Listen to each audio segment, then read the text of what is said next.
Also, auf geht's in die neue Reaction-Folge von Hopf und Kettner. Sehr, sehr, sehr spannendes und wichtiges Thema, finde ich. Vor allem David Icke oder Icke ist hier im Podcast eingeladen. Satanismus und Pädophilie, das Fundament der globalen Elite. Let's go. Lass uns mal reinschauen. Es gibt Menschen, die man für brillant oder für skurril hält, die begeistern oder aber auch irritieren, aber die man nicht ignorieren kann, weil sie etwas berühren, das viele Menschen anspricht und bewegt. Ganz besonders zählt David Icke zu diesen schillernden Personen. Schon seit Jahrzehnten gehört Icke zu den meistdiskutierten Stimmen außerhalb des Mainstreams, was ihn so bemerkenswert macht. Aus einem Jungen aus Leicester, der später zunächst Profifußballer und Sportmoderator beim BBC war, wurde ein mutiger Vordenker, der Menschen weltweit dazu inspiriert hat, bestehende Machtstrukturen kritisch zu hinterfragen und noch lange vor den Epstein-Files nach einer noch tieferen Wahrheit zu suchen. Den entscheidenden Wendepunkt markiert ein einziges TV-Interview im Jahr 1991. But just let me say this. They're laughing at you. They're not laughing with you. Fine. Icke erklärt dem Publikum seine spirituellen Überzeugungen und wird vom ganzen Land ausgelacht. Er selbst sagt später, dieser Moment habe ihn befreit. Wer einmal so tief gefallen ist, hat nichts mehr zu verlieren. Und wer nichts mehr zu verlieren hat, kann alles sagen. Und das tat er. Und das tut er auch heute noch wie kein anderer. David hat eine der ungewöhnlichsten Karrieren der modernen Medienlandschaft vorzuweisen. Über 2 Dutzende Bücher, Vorträge vor Tausenden von Menschen in der Wembley Arena, einen YouTube-Kanal mit über 900.000 Abonnenten und Einreiseverbote in Australien und weiten Teilen Europas. Je mehr Plattformen ihn sperren, desto größer wird seine Bekanntheit.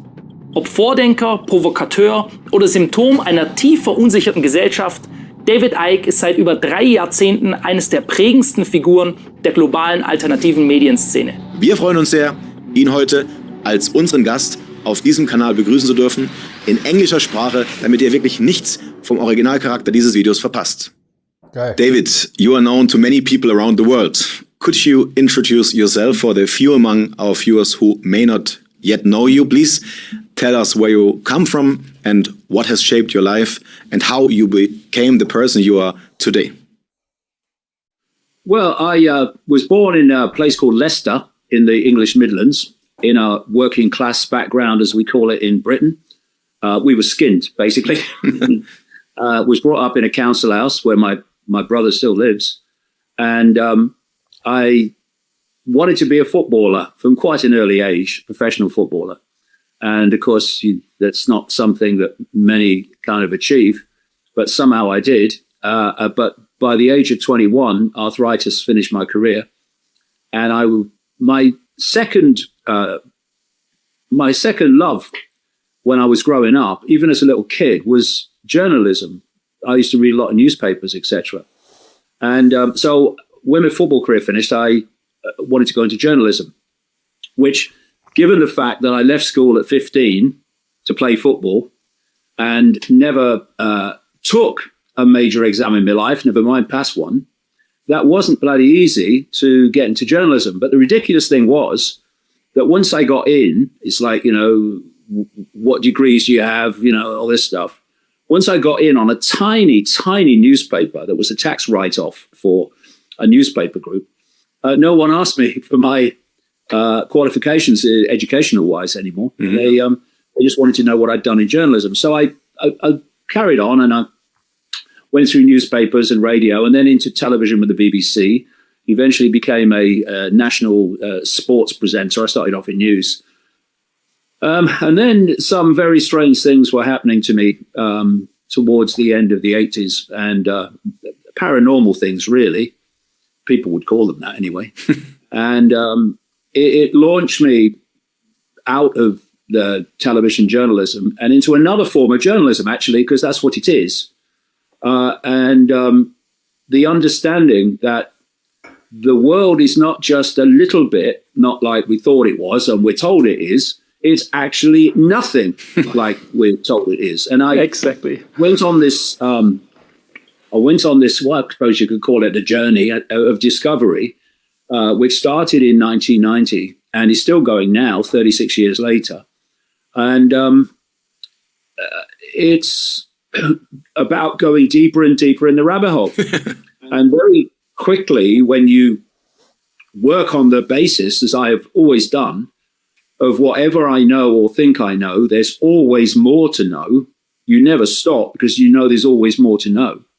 It takes you deeper and deeper in the rabbit hole, and pretty quickly you leave that realm of, if you like, normal, how people perceive normality and how the world is. And so what you do then, and you know it's coming, is you face enormous ridicule and abuse for the crime of being different. But what has happened over the years, and I've written more and more books, I think it's getting on for 30 now, and each one has gone deeper and deeper in the rabbit hole. Suddenly, well, I say suddenly, kind of from about the time of 9/11, really, but more and more and more, what I've said was planned has demonstrably happened. And people have said to me, how do you predict the future? And I say, I don't. What I do is uncover the plan that this hidden hand that I write about in detail wants to be the future. The idea is to alert enough people so we head off that future. The idea is not to predict the future, but to stop the predicted future happening. Unfortunately, we're still there. A lot of people have woken up now. A lot of people. I mean, just vast numbers compared with when I started out in 1990, when you couldn't fill a phone booth with interest. But the agenda for human control goes on. And so I'm still here. Yeah, first of all, we're absolutely excited, David, to have you here on the podcast. Dominik and me, we were talking for a couple of days now. This hasn't happened to us with any guest for a long, long time because we grew up with your books, you know. Like we've been knowing you and what you're doing for, well, I guess it's about...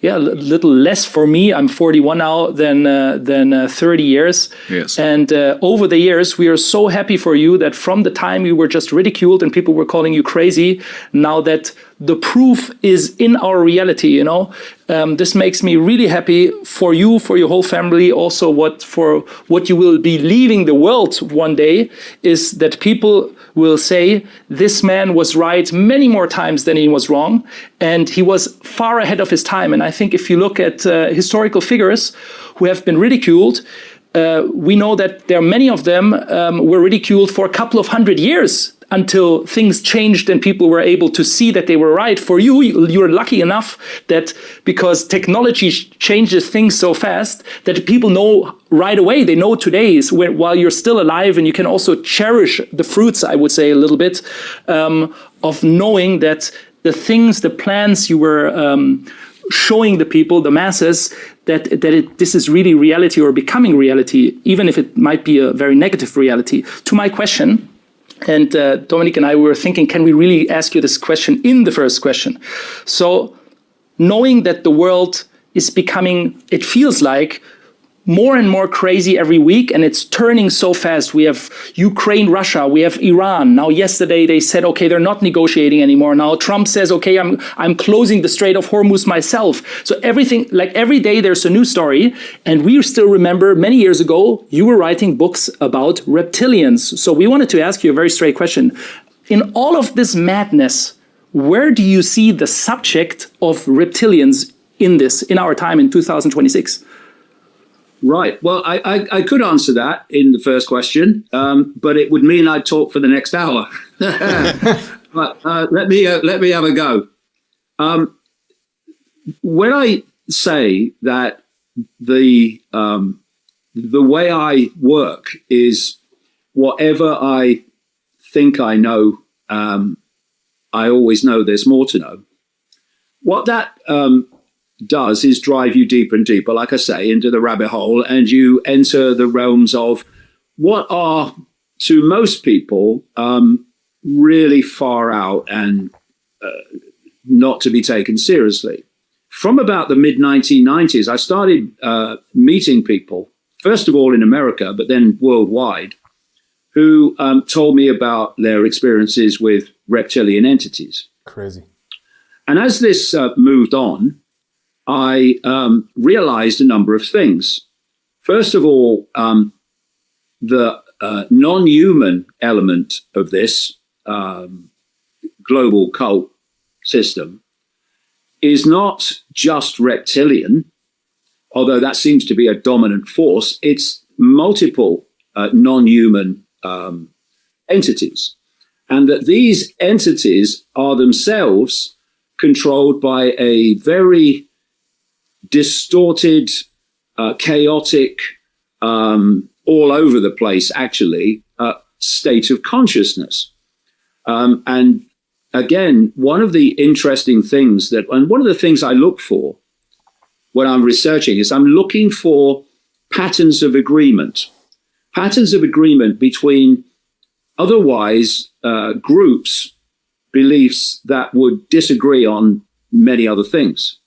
And one of the sources of agreement, whether it's the religions or whether it's Islam or Christianity or Hinduism, whatever, whether it's the cultural beliefs of the shamanistic streams of knowledge all over the world, they agree on one thing, and that is that, well, many things, but that one thing, that this reality we call human is manipulated from the unseen. And that's exactly what I found over the years in my 36 years of research. So you have this state of consciousness which goes under names. In Christianity, they call it the devil and Satan. In Islam, they call it shaitan. The Gnostic belief system calls it Yaldabaoth, or the demiurge. And it's a state of awareness, a state of consciousness, very distorted, but very clever. Because you can be... Bildschirm nach oben schieben. Ja, klar. Einen Moment bitte. Einen Moment. Stimmt mit der Übersetzung. Machen wir mal direkt ein bisschen kleiner.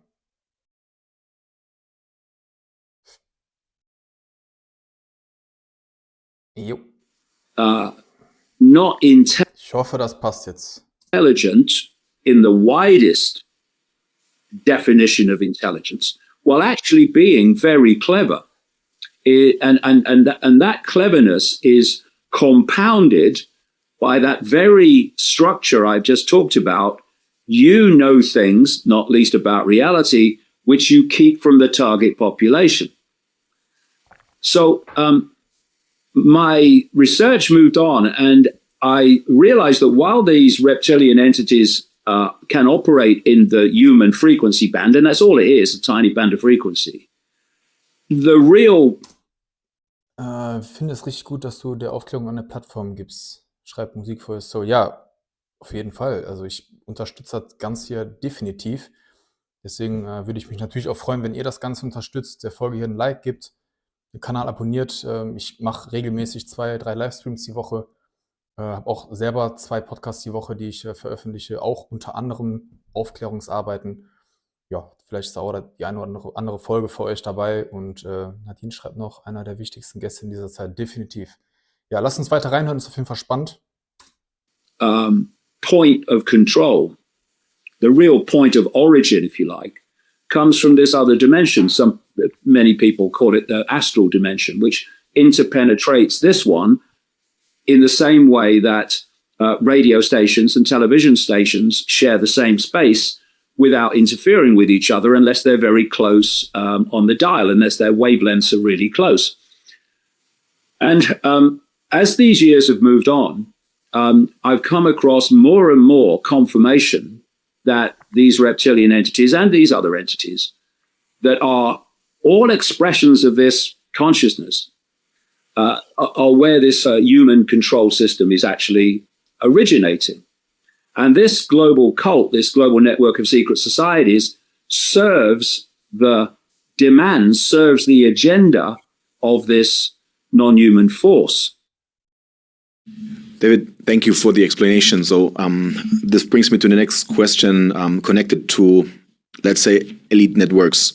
That abhorrent crimes are committed within elite networks was already shown to us back in the 1990s. You wrote about that many years ago. By the case of Mark Dutroux, Epstein, P. Diddy brought the subject back into public consciousness.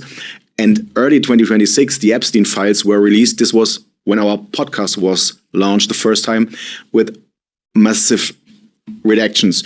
The Guardian writes, a far-reaching global conspiracy actually exists, sort of. How could this go on for so long, and who has an interest in making sure the full truth never comes to light?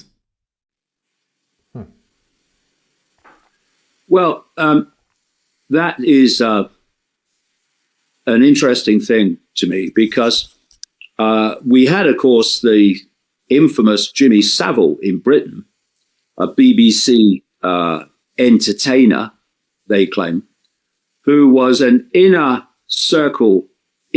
bosom member of the circle at the center of the British royal family. He was a close friend of Prince Charles right to the end of his life in 2011. He was a friend until they fell out of Prince Philip. And he was brought into the royal fold and the inner circle by a man called Lord Mountbatten in the 1960s, who is was a notorious paedophile. There are even documents that the FBI hold to that effect. And the thing about Jimmy Savile is that he was exposed a year after he died for being a mega paedophile, an abuser of children and young people. What was not revealed, though I have revealed it in my books in great detail, is that he was a procurer of children for the rich and famous. And so these situations, like with Dutroux and Savile and Epstein, are what I've described as gateways to the cesspit, because this global cult, for reasons I will come to, is founded upon Satanism and pedophilia. It's the cement that basically holds the whole structure together in so many ways. And so when an Epstein story pops up, or a Savile story pops up, or a Dutroux story, what you're looking at is one aspect of this global cult, Satanism and pedophilia web coming to light.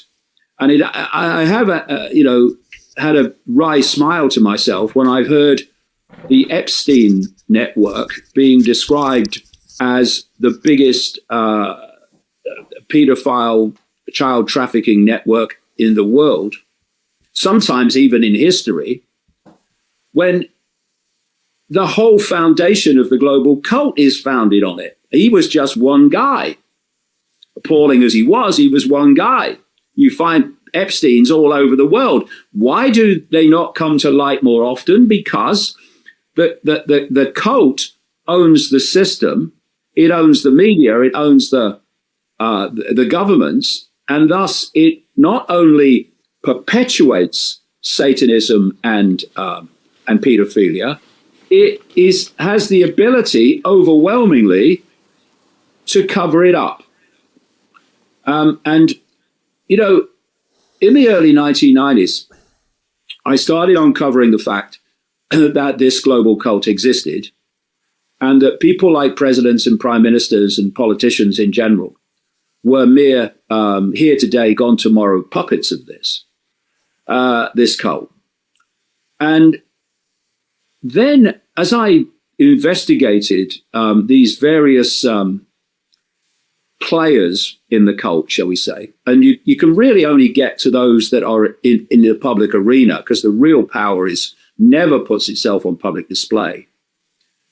I started to realize that these people were leading me again and again to Satanism and pedophilia. Wahnsinn. What? Why? And as the years passed, you realize why. I'm saying that we live, and I've been saying it for a very, very long time now, since just after the turn of the millennium, that this reality, this human reality, is actually a simulation. It's a simulated reality. Why? To control human perception and to control human sense of self-identity, to control human thought and emotion based on self-identity and our perception of reality. So it's another one. Why? And what you realize in the end is that when that Morpheus character in the Matrix movie, the first one, held up the battery and said, the Matrix is a computer-generated dream world built to turn humans into one of these, a battery, it was actually a profound truth in a apparently fictional movie, because what I've uncovered over the years is that this other dimensional force, shall we say, in its various forms, but really dominated in its lower levels by a reptilian form, they are feeding off this consciousness that is the overriding driver of this agenda, is feeding off human energy. Overwhelmingly, it is low vibrational energy based on fear, anxiety, depression, resentment, regret, conflict, war, worry. Because this is mainstream science, every time we think and every time we feel emotion, and we do that all the time, we are generating a frequency. We talk about good vibes and bad vibes, where we come into contact with someone, they seem to be all right, you know, facial expressions, they all seem to be all very nice, but people say, there's something about them, I just got bad vibes off them. Bad vibes are this energy which is outside of this tiny band of frequency called visible light, which is all we can see, but is real. And it's this energy that these entities feed off, and they overwhelmingly feed off this low vibrational energy, because as we feel emotion and as we think, the energy we're giving off, the frequencies we're giving off, are in line with the nature of the thought and the nature of the emotion. So these low frequency emotional states, not least around fear, are a low, slow frequency, and higher frequencies of like love and joy and peace and harmony are much higher frequencies. So, and David, just to understand better, to feed off. And wenn auch schon hier gerade ein bisschen unterbrechen will, gehe ich auch mal kurz rein. Glaubt ihr, dass es sehr viele Epsteins da draußen gibt? Also ich glaube schon, aber mal gerne in die Kommentare eure Meinung dazu. That is what's happening in satanic rituals, for instance, and it's happening with pedophilia. They're feeding off the energy of the child and the fear and the trauma of the child. This is what's going on. Yeah, so for example, in the movie Matrix, it is portrayed as humans being stuck to machines, and then it's, I think, more easier for them to understand this kind of battery, that they're sucking the energy out of it. But what you're saying is that actually, because everything is energy and we are all sending out frequency, that they don't need us to be stuck to a machine to get the energy out. It is enough already if we all are in a state of fear, in a state of depression, and this energy is transferred. Then the energy, the fear energy of the masses is transferred to these entities. Yeah, because in their astral state, they are even more, shall we say, energetic than they are in what we perceive to be a dense physical state in the human world. And therefore, their ability to absorb this energy is much, much, much greater. And if we look at these satanic rituals and this pedophilia network, which is global, then you can start to understand a few things, because obviously my question was, and it relates to the same subject. My question was, when I started realizing that these major cultists were into Satanism and pedophilia, why? Why? It's this question you have to keep asking if you want to know what's happening, is why? Why? Not just what. You know, you can see what's happening sometimes. Why it's happening is the key to understanding. So I then sort of thought, well, back in the ancient world, they were doing sacrificial rituals to the gods. They're overwhelmingly children. Things like, sacrificing young virgins to the gods. That's code for children. And then you start to realize that actually these cultists are doing the same, but in between the ancient world and this current situation we're in, sacrificing kids, thank goodness, became unacceptable to the mass of the population. So it went underground, but it's still going on. And it's still going on an industrial scale. If people realized how many children go missing in the world every year, never to be seen again, they would be utterly freaking staggered.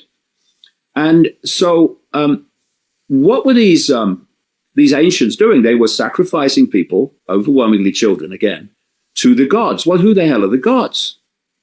And then I talked to Satanists, former Satanists, all over the world. And they describe these satanic rituals, which these cultists are taking part in, and how they are making a sacrifice, a human sacrifice, to the gods. To the gods, to the gods. You realize they're talking about the same gods. And the thing is, if you look at things like pantheons of gods, obviously the Greek pantheon comes immediately to light, and the Roman pantheon, the Egyptian pantheon. But when you do the research, you find that all over the world, since the ancients, they had pantheons of gods. And then you realize that while they gave them different names in different cultures, etc., there actually were the same gods. And the next question is, okay, so they're sacrificing as a gift. Also hier schreibt einmal, muss ich kurz unterbrechen, ein Fake-Video. Ja, dann aber auch bitte begründen, was das für eine Äußerung jetzt sein soll. Unterstütze ich damit, dass immer mehr Menschen vor Augen geführt wird und auch die Letzten da draußen auch mal aufwachen. Ja, deswegen, also teilt gerne hier den Stream, teilt das Video.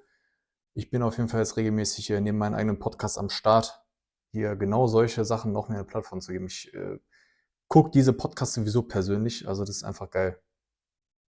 To these gods in this other dimension, which interpenetrates this one. So, what's the form of the gift then? And then you realize what it is. It's energy. You know, they are putting these people through extraordinary levels of terror in the rituals. And that terror is a very powerful, low vibrational energy. So you've got the ritual going on in the human reality, the human band of frequency, and interpenetrating that is this astral frequency realm. And if I'm looking at someone and they're in an emotional state, then I can see that from their body language and their facial expressions. What I can't see is the energy they're giving off. I might feel it, but I'm not seeing it because it's outside of this tiny band of frequency science calls visible light. So what this energy is doing, it's going into this astral dimension because it's in frequency sync with it. And so while the ritual is going on in the human world, it's overseen by these entities in the astral dimension. And as the victim is giving off this very powerful energy of terror, they're feeding off it. That's the gift to the gods. And what happens when you are in a state of extreme terror is that a very powerful adrenaline enters the blood. And this is the adrenaline-laced blood that the Satanists in our dimension drink in these rituals. This is adrenochrome that is now talked about more and more, not least in Washington, in relation to Washington. So you might be able to see why I get frustrated at this focus of attention on it's only politics and finance. That's the conspiracy. Vote for what we want, and then it's all right. When actually the real level of the conspiracy is that A, we're living in a reality that is absolutely nothing like we think we're experiencing, that the control of this reality is coming from another dimension of reality, and that this global cult of secret societies is making events happen within the human realm that are designed to elicit an emotional and mental response that produces more and more of this low vibrational energy, which has been given the name over the years of loosh. And so we're a long way from Donald Trump or Kamala Harris or whoever's running countries around the world, because they are gophers. They're just playing out. Great, vast majority of them won't even know any of this. They're caught in a system they think they understand, but they don't. But the key players, they will absolutely know. And it's seeing this greater picture that that offers the answers, not least to understanding the true nature of self, which this cult and its other dimensional masters does not want us to know, the nature of the fact that we are not human. We are consciousness, having a brief human experience through a human body, which is a biological computer, which is designed and encoded to control us. And I can go into more detail on that. I can go into great detail on that. But when you look at the ancient stories of the gods creating the human body, or at least manipulating it, that's what they were doing. They were creating a biological computer system that we think is us when it's actually controlling the perception of us. And if people think that's fantastic, okay, so when's the last time people remember breathing? Only when they were out of breath. Otherwise, they just breathe. Well, what's doing that? What is tinkering and tweaking constantly the human body in response to eating, in response to drinking, in response to emotional states, in response to environmental states? The computer is. That's what it's doing. You go into a room that's cold, it will compensate as best it can. You go into a room that's warm, it will compensate as best it can. And what I'm saying, particularly in my new book, The Roadmap, but others too, is that running through the body program is also psychological programs. Psychological programs which are dictating, absent the intervention of consciousness, the true self, it's dictating our thoughts, our emotional responses, and our reactions in general. And, people again will say, well, that's ridiculous. No, it's not. And I'll tell you why. Let's go to mainstream science. We have a part of the brain down the back here called the reptilian brain by scientists, or the R complex. And it's claimed to be, according to the official story, a remnant of our evolution, evolution from with reptiles, etc. Load of rubbish. It's been put there on purpose. And interestingly, if you look at the Matrix movies, where that probe goes in, which locks the people into the Matrix, the fake reality, it's in the back here, where that reptilian brain is. Exactly. Now, again, this is mainstream science. Where does our fight or flight response come from? Where in response to danger, it comes from the reptilian brain. Our breathing is affected massively by the reptilian brain, which is why we tend to, our breathing is affected by our emotional state. And what the reptilian brain is doing, there's absolutely no accident, it's a reptilian brain, is constantly scanning the environment for threats to survival. Now, this can be threats to physical survival, okay, fight or flight, but it's also threats to survival of a job, survival of a relationship, survival of paying the rent at the end of the month. And so what road rage, for instance, comes from the reptilian brain. So what's the common theme here? When you're in a state of fear, the reptilian brain is activated and is a major generator of this low vibrational energy of fear called loosh. So in the end, it all starts to fit together. And if we don't expand our awareness or open our minds and lock into our eternal self consciousness, then the body program is driving our lives. It's driving our perceptions, and our perceptions become our behavior. And you can, if you just sit quietly and kind of withdraw from the program, you can observe all this chatter going on in your head, this white noise chatter that's constantly going on. If I said to her, she said to me, and I said to her, it was that woman in 1963, and if this happens, this is what I'm going to do. All this going on all the time, that's the program. So then you ask, so what's observing the program in those moments? You are the consciousness that can override the program. And this overriding of the program is what we call awakening. But the awakening, again, is like what I said earlier.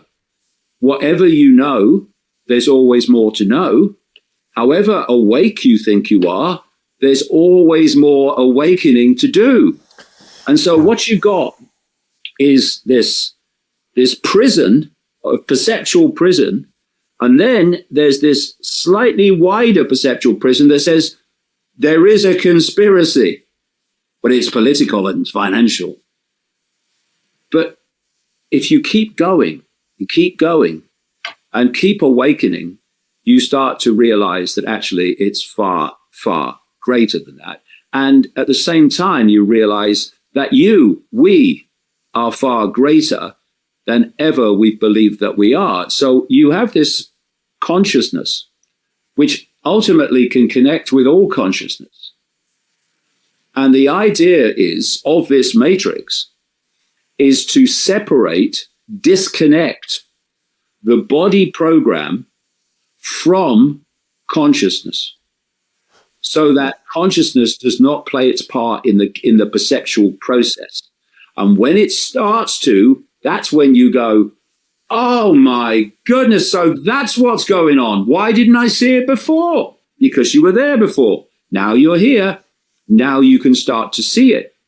And this is exactly the reason that AI human fusion is so fundamental to the end game, if you want, to connect and they're openly telling you now that's what they want, to connect the human brain to artificial intelligence, So artificial intelligence becomes the human mind.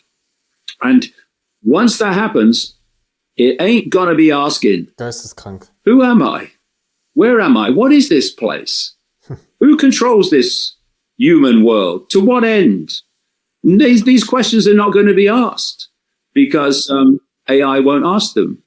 And then that's the idea, to completely take over the human mind, to so focus your attention that you do not connect with the true I consciousness.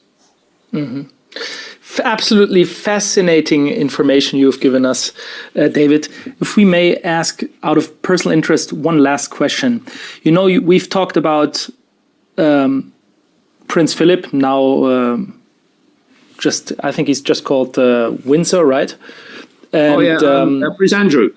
I'm sorry, Prince Andrew. Prince Andrew and King Charles. And you know what, I was always wondering, we have the right now most known pedophile, Jeffrey Epstein. He was a very, very close friend of Prince Andrew. And we have Jimmy Savile, who, you know, I think once you've seen this person, once you've seen an interview with him, I mean, if you have any form of openness, of consciousness, of being like alert, you must see this man as a freaking monster, you know? Like the first time I saw him just on a picture, you get frightened from this man. He has such a disgusting aura. So my question is, he was close friends to, back then, Prince Charles, now King Charles. Why is there such a close connection of famous pedophiles and the British royal family? Well, there are, this takes us into a whole other area, but there are particular bloodlines. This is why royalty is always incessantly interbred with itself. And it's also why once the population started to reject control by royal inheritance, though not in Britain, unfortunately, yet, that when they went into other professions, these bloodlines, into politics, into banking, into finance, into corporations, they have still incessantly interbred with each other. Often they'll have the person they are attracted to on the side, but they'll marry and produce children with with people that are designated to them, basically. Remember how the old royal families, they used to say to a girl in a royal family somewhere, you're going to marry this so and so. Now, of course, okay, it's all kind of set out as, these were like political marriages. Yes, to an extent, but they were also genetic marriages as well. And so we have these hybrid bloodlines, what people call blue bloods, includes the aristocracy, etc. And the hybrid bloodline is two energetic fields. One is the human energetic field, and one is the reptilian energetic field. And overwhelmingly, the reptilian field is in the background. It's not directly interacting with the observer, anyone looking at these people. What's interacting with them is the information field that we call human. So when people see them, they see a human.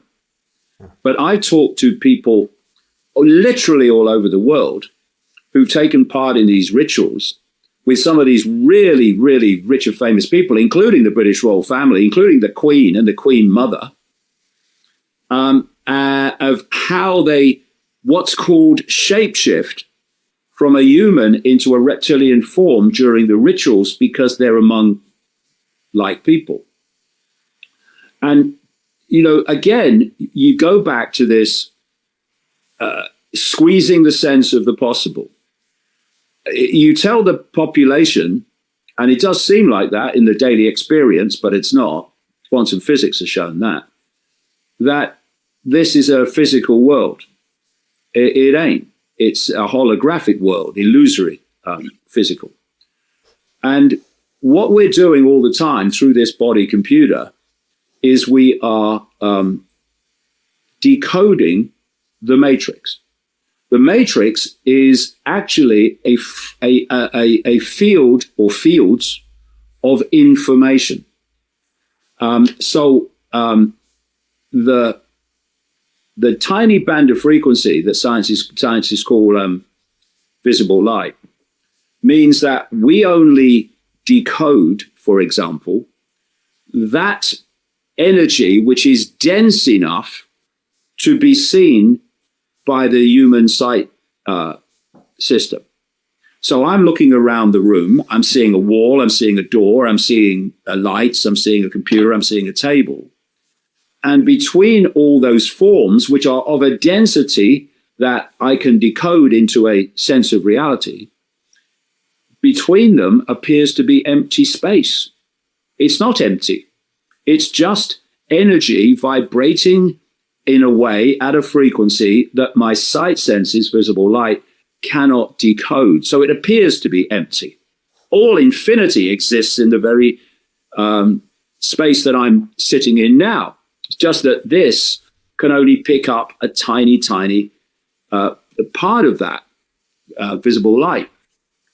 So when the reptilian field is in the background, and the human field of these hybrids is presented to observers in everyday life, what do people see? What do they decode from that information field? They decode a human.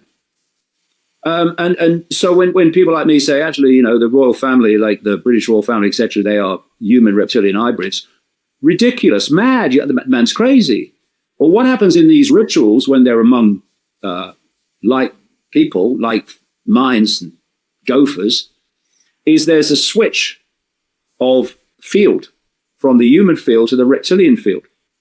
Now, if I'm decoding a human field, and then suddenly there's a switch to the reptilian field, in my decoding senses, the person in front of me has somehow gone from a solid human body, holographic, to a solid reptilian body.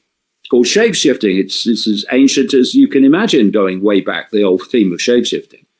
And so people say that's impossible. You can't go from a solid body to a solid body. No, you can't. Agreed.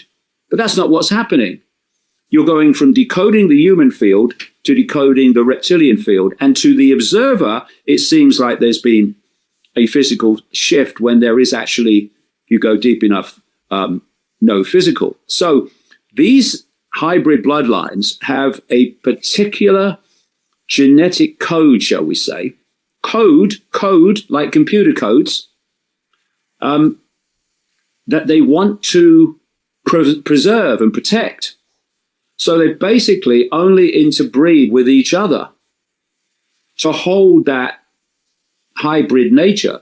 Because if you start breeding within the target population, then you very quickly dilute that hybrid nature.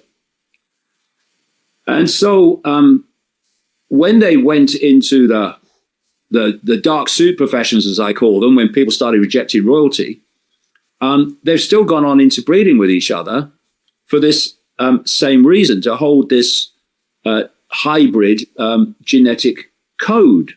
And so there are bloodlines running within human society, and they are the ones that overwhelmingly end up in positions of real power, not illusory power, like many politicians, but real power. And royalty is one way that's expressed.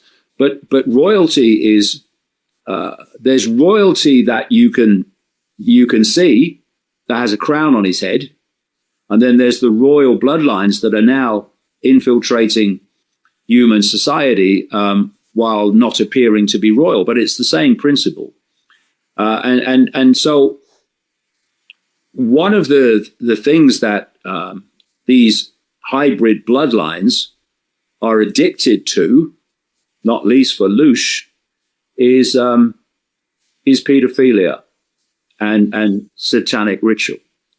And so it's from that perspective, absolutely no surprise whatsoever that a notorious historic level pedophile like Jimmy Savile ends up in the 1960s in the inner circle, the inner bosom of the British royal family, taken there by a infamous pedophile called Lord Mountbatten, who was a very close friend of the Queen. Absolutely understandable. Well, this was a vintage David Icke interview. Thank you very much for your time. Mind-blowing. Thank you very much, David, for this. I had so many questions to zoom in. Everything and more we expected. I tell you, there's so much to talk about. There's so many things that can be explained. Yes. Once you go there instead of there, it really is extraordinary. And this is why those that concentrate in the so-called alternative media, that kind of stars that the algorithms love, no matter what they're saying, by the way, that's why their focus is here on the politics and the finance. And they get massive algorithmic support for that. Whereas people that are looking there, they get shadow banned on a increasingly ridiculous scale. Because Elon Musk, he's not a free speech absolutist. He's an absolute con man and gopher for the cult, as I've been saying for year after year after year. I only say Neuralink, yes. long before he turns up being allowed to buy X, I was calling this guy out. But of course, once he bought X and let a few people back, he's like one of us now. He's one of us, Elon. So they stopped then looking at him from a dispassionate perspective and seeing what a cult gopher he actually is, and covering all these areas that I talk about: SpaceX, the low orbit satellites, creating a technologically generated electromagnetic field, which is all part with the towers in the towns and cities of the hive mind AI control system, Neuralink, the connecting of computers to and AI to the human brain, and on it goes. The whole Tesla thing, the Tesla thing, and electric cars. Electric cars are nothing to do with the environment, nothing to do at all. It's total con. Electric cars are the reason for them is very simple, and he's been, of course, a big forerunner promoter of them at Tesla. If you're going to have an autonomous car that's run by a computer, then it needs to be electrical in nature, so the computer can run it efficiently. And shut it off every time it wants to. Yeah, exactly. And the thing about autonomous cars, which are coming in faster and faster, of course, now, and you've got the autonomous taxis and all this stuff. The idea is not that people replace petrol and diesel vehicles with electric. It's that they don't have overwhelmingly a vehicle at all. They want to take them away from most people because they don't want the freedom of movement. What's happening now in Iran with the it fits into the agenda. Perfect. Yeah. All part of it is. I mean, I keep saying to people that don't just look at what's happening. Look at the outcome that it's leading to, and that will tell you why it's happening here. When you see and realize what the outcome is going to be if this continues, and so if you are having an autonomous car, it needs to be electric, and that's why they're using the human-caused global warming hoax to justify it. But there's another thing: if you get into an electric or into a diesel or petrol car now, you can pretty much drive it where you want. I mean, there's places that are denied you, okay, but overwhelmingly you can drive it where you want. Once you have an autonomous vehicle, it won't drive you where you want. The computer will decide through its programming where you can go and what you can do, how far you can go. So Elon Musk is up to his neck and beyond in the cult agendas of various kinds that actually all in the end connect together. And yet he's a hero free speech for so many people in the alternative media, when actually he's destroying freedom of speech, not by just banning people, though he's starting to do that as well, but by suppressing how many people see some information and how many, much greater, see other information. And it was summed up by the first CEO of X, Linda Yaccarino, who said that X believed in freedom of speech, but not freedom of reach. That's shadow banning. And if something was lawful, she said, lawful but awful, who decides what's awful? We do. Then you'd find it very difficult to find it on X. And X has been true to its word, and it's becoming more extreme all the time. Well, thank you again very much, David. This was, first of all, it's a complete honor for us that you have been on our podcast. Thank you very much. It was all and more that we hoped for to get. And maybe someday we will talk again. Oh yeah, that would be good. Ja, er ist natürlich immer eingeladen. Ja, also wir waren jetzt im Peak fast 100 Leute hier im Livestream. Feiere ich natürlich, dass das so viele hier sich anschauen möchten. Demnach das auch Ganze supporten. Also lasst der Folge auf jeden Fall ein Like da, abonniert den Kanal. Ich mache auf jeden Fall mehrere Livestreams die Woche. Morgen um 11 Uhr geht es dann los mit dem nächsten Livestream. Auch wieder ein Podcast von Hopf und Kettner über die Epstein-Files. Und ja, ansonsten schaut euch auch gerne bei mir auf dem Kanal um. Ich veröffentliche ja auch 2 Podcasts die Woche. Einige gehen davon in dieser Richtung. Und dann würde ich sagen, euch noch einen schönen Tag und ich bin dann jetzt raus.